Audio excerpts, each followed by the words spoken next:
नमस्कार मंडळी, श्री स्वामी समर्थ. मी मनीषा आणि माझ्या मिनी व्लॉग मध्ये तुमचं स्वागत आहे. तर आज होता पारायणचा शेवटचा दिवस. तर आज 21 अध्याय पूर्ण संपले आणि आज अष्टमी आणि नवमी दोन्ही एकच आलं आणि आज रामनवमी पण होती. आणि आज आम्हाला पारायण पूर्ण झाल्याबद्दल काही मला प्रसाद वाटप करायचा होता. तर इथे नवकन्याचं भोजन होतं मंदिरात. मग चण्याची भाजी, पुरी, खीर आणि मसाले भात बनवून मंदिरात नेला आणि तिथे मग नवकन्याचं जेवण होतं. तर तिथेच आम्ही प्रसाद पण वाटप केला आणि नवकन्याचं जेवण पण झाले. मंदिरात जाण्याच्या आधी घरी काढलेले नैवेद्य होते आणि स्वामींचे वेगळे नैवेद्य होते. तर त्यामध्ये भाकर पण बनवली होती आईने. तर आम्ही हे सगळे नैवेद्य काढून मग घरी अर्पण केले. नंतर मग मंदिरात घेऊन गेलो. देवाला एवढंच म्हणणं आहे की मी केलेल्या पूजेतून काही चूक भूल होत असेल तर देवा मला माफ कर आणि आम्हाला योग्य मार्ग दाखव. पारायणचे 7 दिवस इतके लवकर गेल्यासारखे वाटले की काही समजलेच नाही. सोबत चैत्राचे नवरात्र होते तर त्याबरोबर आई पण सकाळी उठे आणि मी पण सकाळी उठो आणि मी पारायण सुरू करू आणि आई मंदिरात जाऊन देवीची आरती करू नये.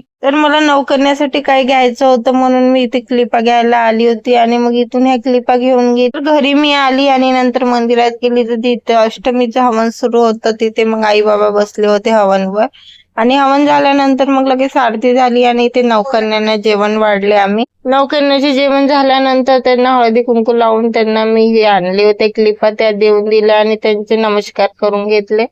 सायंकाळी आम्ही गेलो शोभायात्रा बघायला, कारण वेदला बघायची होती आणि क्रिशाला पण बघायची होती, कारण वेदने अजून काही बघितली नव्हती. तर आम्ही कुठं जावं म्हणून आम्ही विचार करत होतो. आता शोभायात्रा ह्या 2-3 निघते पण मोठी जी निघते ती रामनगरला येते म्हणून आम्ही तेच बघायला निघालो. पण रामनगरला जसं पोहोचलो तर ती लास्टचे 2-3 झाकी होते ते बघितल्या आणि तिथून मग गोकुळपेठला गेलो आणि पूर्ण शोभायात्रा बघितली.